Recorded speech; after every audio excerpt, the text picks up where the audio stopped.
But I think it's very important, as you were saying, because it's become such a buzzword. Authenticity, I think, has been taken to a level that's unhealthy in terms of how people are interpreting it. Sure. And that is, it means no lines, authenticity means no boundaries. Just say whatever you want, and because, it's authentic, so it's okay. I disagree with that. With no slight to any other guests I've had, Bob Burg is kind of a big deal. He is the author of The Go-Giver, a big-time, legit, real national bestseller. Almost everybody I know that has either read it or heard of it loves it. The man is a keynote speaker. Everyone loves him. Multi-best-selling author of other things, coaching. Listen in. He's going to give us some just absolute brilliant bits of wisdom. Take note. Write it down. You're welcome. Do more by doing less. With me, Charles Alexander, for small business owners, startups, and busy folks. That's why I have to get folks like you onto the podcast to chat with me a little bit. So look, when I invited you on, I didn't even name drop appropriately. Not only I'm like everybody else, I've got the book. Oh, thank you. And well, better yet, I didn't realize this. I did realize it. I had just forgotten it until I was showing my wife this morning, because I was bragging to her, telling her I've got the best podcast guest in the world. And you signed this for me years ago before I ever read it. And I should have put, that would have been for anybody listening or watching. That's a good marketing technique that I just let slide by. And Bob was just kind enough to show up here today anyways, without me using that. So for anybody that doesn't know, and I imagine almost everybody I'm connected to does know who Bob Burg is, tell us, let's take a quick step back. Everybody knows you from The Go-Giver. Was that your first book? I'm under the impression it wasn't. You were speaking and you had a previous life. Yeah. So back in the 90s, the mid 90s, I had my first book came out called Endless Referrals. Mm-hmm. The subtitle was Network Your Everyday Contacts into Sales. And that was really, it was a how-to book for entrepreneurs and salespeople who knew they had a great product or service. They knew it brought fantastic value to others, but they didn't necessarily feel comfortable going out into their local communities and creating the kinds of relationships that would cause people to want to do business with them personally and or refer them to others. So that was sort of my system. And that's really the first book where I said that all things being equal, people will do business with and refer business to those people they know, like, and trust. Which is in The Go-Giver too, but that was really where the first book that I had, where that was really the premise of Endless Referrals.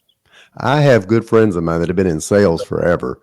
They quote you, probably not even in some cases knowing they quote you. And Charles, they'll tell me over and over, they'll do business with folks they know, like, and trust. With all things being equal, I got a good buddy of mine says, hey man, when all things are not equal, they'll still do business with people they know, like, and trust. Well, okay. So there's, do you want to chat about that a little bit, or let's go into that since we're on topic and it's important. Then we're going to come back to the book.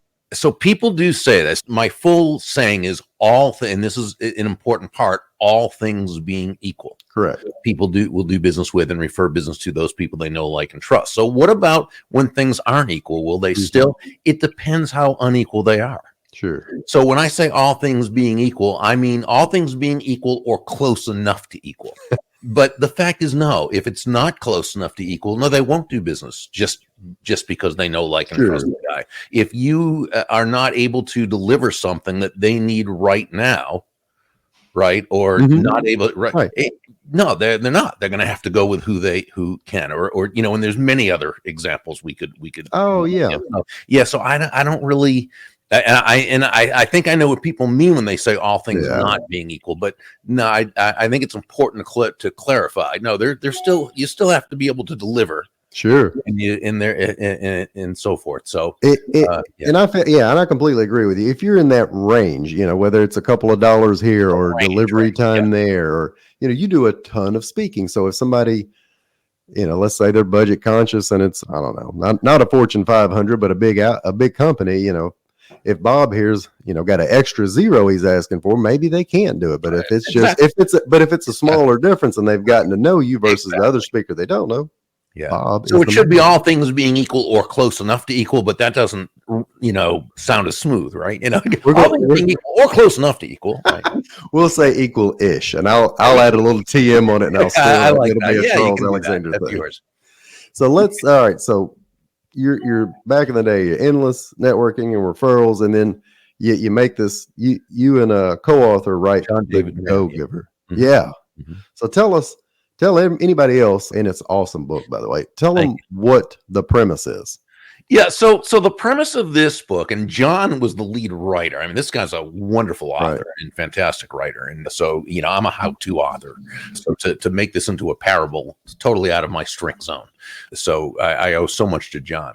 So the basic premise of the Go-Giver, it's a business parable, and it's simply this: that shifting your focus, and this is really, I think, where it all begins, shifting your focus from getting to giving. Now, when we say giving in this context, we simply mean constantly and consistently providing immense value to others. Understanding that doing so is not only a more fulfilling way of conducting business, it's the most financially profitable way as well. And not for some way out there, woo-woo, magical type of reasons. Oh, just give. No, it actually is very sensical if you think of it that way. It's very rational, very logical, because when you're that person who can take your focus off yourself and instead focus on serving others, discovering what they need, what they want, what they desire, focusing on helping to solve their challenges, helping to bring them closer to happiness, people feel good about it. They feel great about you. They want to get to know you. They do like you. They trust you. They want to be in relationship with you. They want to do business with you. They want to tell others about you. They want to be your personal walking ambassador. So this book, you just nailed it. I love stories. Fancy myself to be a storyteller. Wrapped up my own book a few months ago, and it's just filled. Thank you. And it's filled with stories. And I think that's what you do for your clients when you do the videos. I mean, that's right. That's how I fell backwards into creating animated videos, because they were all stories. Right. And you wrote, so anybody again listening, watching, it's 150-page book. It's written in a narrative format. It's still very much how-to driven, but it's consumable in a way that makes you feel like, how do I add this to my life, and how does this work for me? What great job, by the way, you and John both there. Yeah. The concept you just keep repeating right here, and it's one of the 5 laws, which I'm going to have you go into, but that's one of the more important laws. I think it's the first one out of the gate. We keep saying value. Now, 2 things with value, and you hit on one of them. So at this point, unfortunately, it has become a buzzword. Oh my gosh.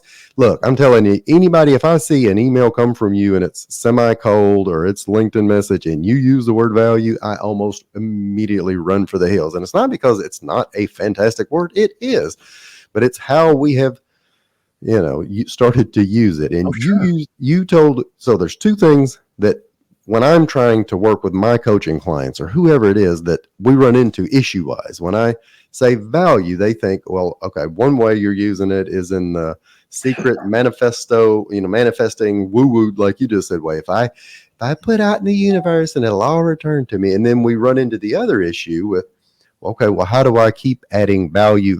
And then do I get to make money one day? And, how does that work? So where's the, and it's a big space in between. Talk to us about that space in between and what that means in plain English.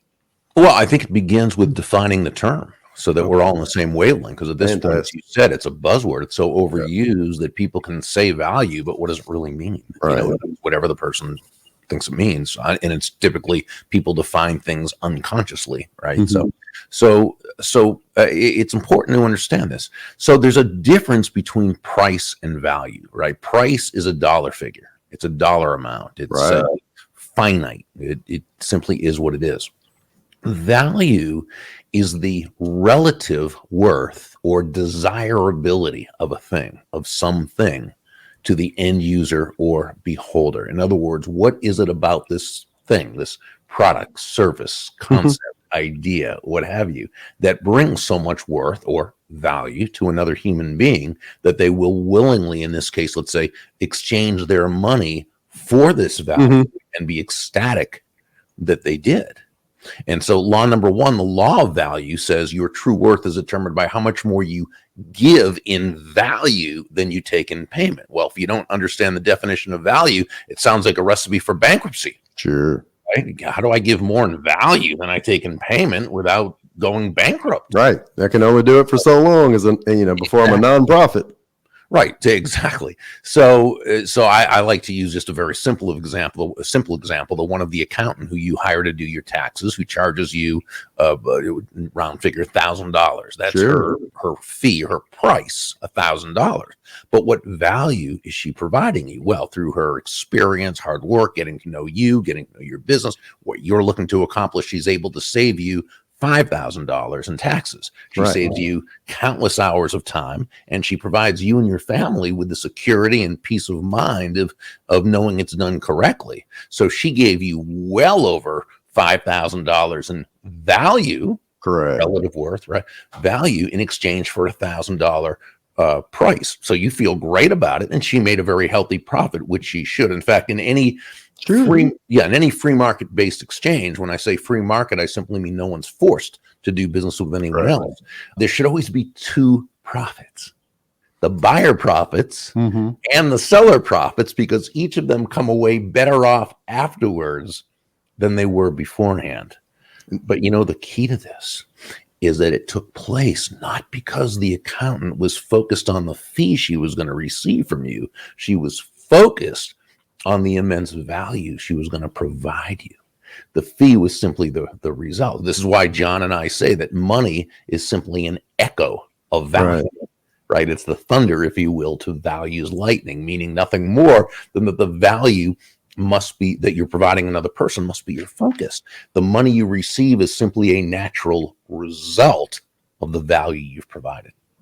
That is an absolute brilliant reminder to anybody who has the least bit of imposter syndrome. If you're a financial advisor and you charge 1% to manage someone else's fund and they're multimillionaires, you're doing that because you're taking that burden off of them. They get peace of mind. They get to sleep at night. Same as if you're an insurance agent or you're selling, check out a lot of people that do high ticket coaching. And I'll hear other folks say, well, how in the world are they going to charge 5, 10, 15 grand? Well, they're going to give you a zero onto that in a lot of cases over the lifetime value of what you transformed out of there. Yeah.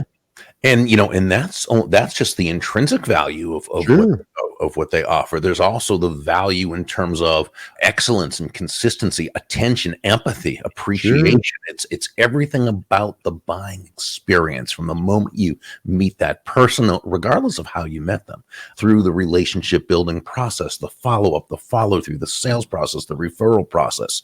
It's being able to be that person who just provides who makes other people feel genuinely good about themselves, is what it comes down to. At every touch point, that's the person who takes both competition and price or fee out of the picture. I 100% agree. I think from this point going forward to wherever I am now until I retire, hang it up, or get pushed out of the industry, all the talk about AI and software and tools, the person who's going to win going forward is going to be the one that can make other people feel good, as silly as that sounds. Well, the best storyteller, the most empathetic. Yeah, that's going to be who wins. Yeah, there was a great book written several years ago. I interviewed him on my podcast back when I had a podcast. I haven't had it now for a few years, but the person, he was the editor at large, Fortune magazine. His name's Jeffrey Colvin, and he wrote a book called Humans Are Underrated. And the premise, the premise of the book was that, the question used to be asked, what can humans do that machines or robots or technology can't? And there used to be some things. Now there really aren't. I mean, basically, technology can do everything humans can do, but there are certain things that other humans won't accept from machines. They want from other humans, and that's why, if God forbid, a patient dies on the operating room table, the family doesn't want to hear it from a printout. Nope. They want to hear it from a doctor who they know cares. And and so that's why Mr. Colvin was saying that as technology becomes even more prolific, and it's going to continue to, it's those people with those people skills, team building, leadership, empathy, connection. Those are the people who are going to have the best jobs, and they're going to be the most in demand, and they're going to have the highest paying jobs. That's a fantastic segue, getting into the other 4 values. I think the next one up was compensation, correct? Right. Yes. So go through the other 4 with us. I know value is top of mind. What are the other 4? Yeah, the law of compensation says your income is determined by how many people you serve and how well you serve them. So law number 1 talks about giving more in value than you take in payment. Law number 2 says the more people whose lives you touch with that exceptional value, the more money with which you'll be rewarded. In the story, Nicole Martin, who was the CEO, she explained to Joe, the protege, that the law of value represents your potential income, but it's not enough to just serve, one or a few people really well. Compensation is about the impact, how many lives you impact with that value, right? And that's key. So we can take, when you take exceptional value plus significant reach, that equals very high compensation. Law number 3 is the law of influence. This says your influence is determined by how abundantly you place other people's interests first. Now, let me clarify and qualify this. When we say place the other person's interests first, we certainly don't mean you should be anyone's doormat or a martyr or self-sacrificial in any way. Absolutely not at all. But it's as Joe, the protege in the story, learned from several of the mentors, and as you and I spent some time discussing earlier, the golden rule of business of sales is all things being equal, people will do business with and refer business to those people they know, like, and trust. Well, here's the thing. There's no faster, more powerful way, more effective way to elicit those feelings toward you from others than by genuinely moving from that I focus or me focus to that other focus. Looking to, as Sam, one of the mentors in the story, advised Joe, make your win all about the other person's win. So before you get to the last 2, influence, when you wrote this book, the term talking about value being, a buzzword, the term influence or influencer or a thought leader, again, has, that's another one that if I see it anymore, thought leader, that's nice. But how is influence, as we're talking about here, and this was with the guy that was a financial advisor, how's that different than the way people are using it, or even in some cases misusing it now? Well, if you take the word influence just on a very, very basic surface level, influence is by definition is the ability to move a person or persons to a desired action, usually within the context of a specific goal. That's again, that's the definition of influence. I want to influence my kids to brush their teeth. Exactly. And if you do it through compliance, which is what we call push, they may do it while you're watching them, but if they're like most kids, they're going to find every way to not do it really well. They're going to not do it when they're away from you, right?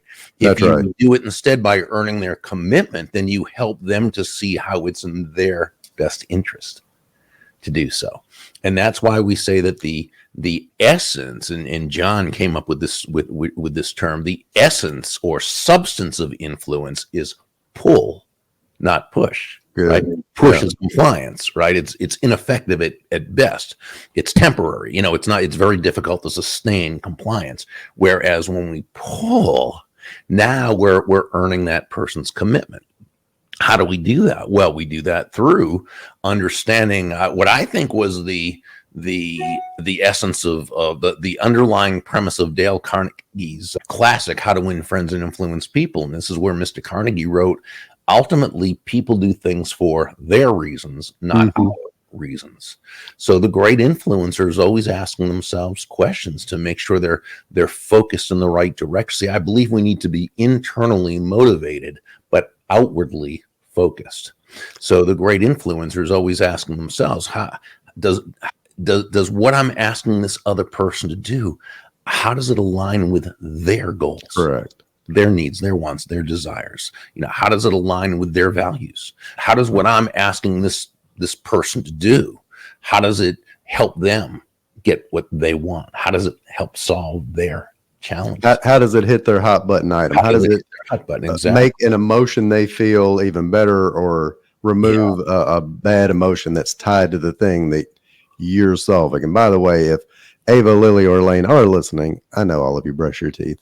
That's a hypothetical. All three of your kids are great, despite what you wrote in the bio of them. They look like great kids. They are. I appreciate that. I did get Bob to read and you did marry up. Way up. She used to, and everybody always asks, how did you get her to marry up? Well, she drank a lot in college, so I went in for the kill early, man. And it's funny because the kids don't listen to this podcast.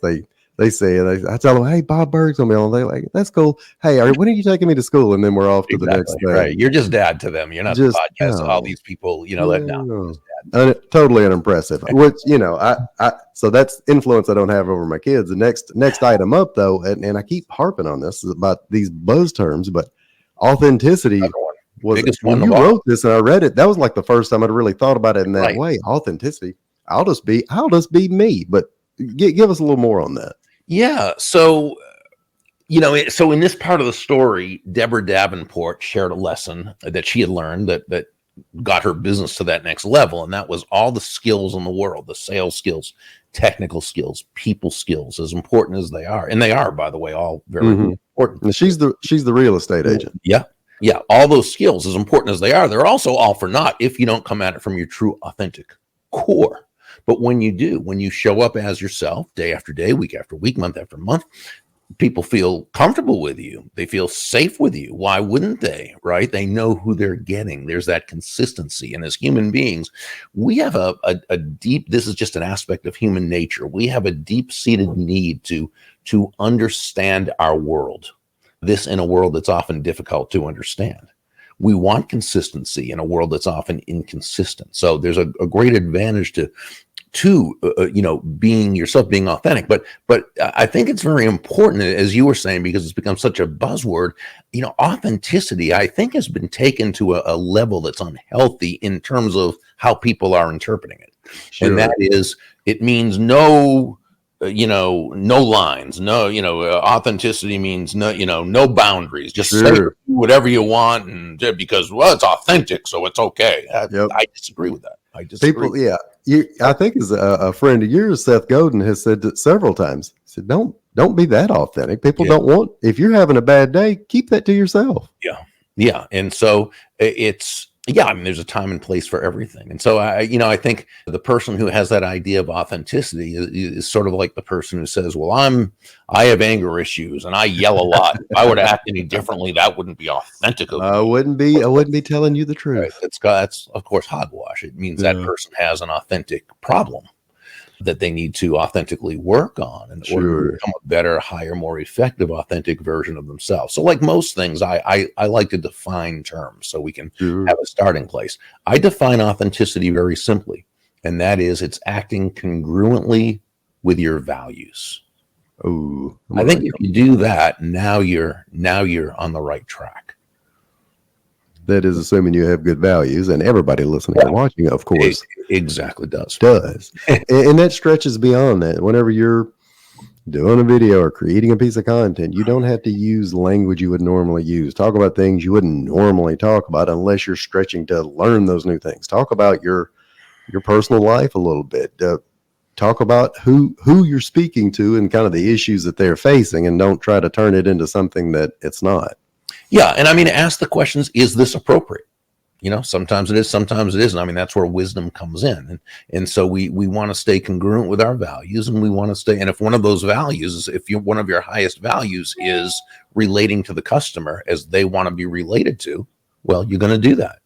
And so, and I think what Seth was talking about, was transparency, and how there's this thing I think people confuse authenticity and transparency. Transparency meaning you've got to say everything that you're thinking and feeling. Well, that's not true. Transparency is often very correct, but it often isn't. So, and I give the example, if you're seeing a client that day, and this client is someone who they are, they're not a warm and fuzzy person. Sure. They're the type of person who they're a nice person, but they when they see you, they say, how are you, or how are you doing? And they want you to just say, fine, how are you? You know, whatever. And that's how it is. That's how they are.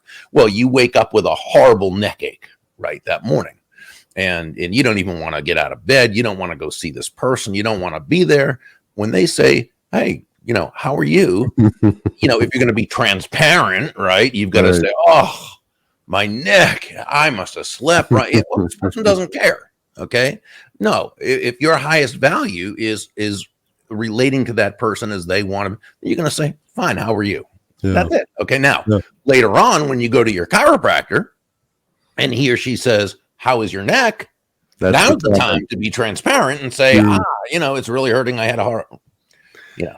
And so that's, I think, how we kind of work with authenticity. That's a fantastic way to look at it. So to wrap these four up, none of them do any good without the fifth value, which is reset. No, you said it perfectly. This simply says the key to effective giving is to stay open to receiving. This means nothing more, Charles, than just understanding that you breathe out, you also have to breathe in. Mm-hmm. It's not one or the other, right? You breathe out carbon dioxide, you breathe in oxygen. You breathe out, which is giving. You breathe in, which is receiving. Giving and receiving are simply two sides of the very same coin, and they work in tandem. Now, unfortunately, the world around us provides us with some very negative anti-prosperity messages. Sure.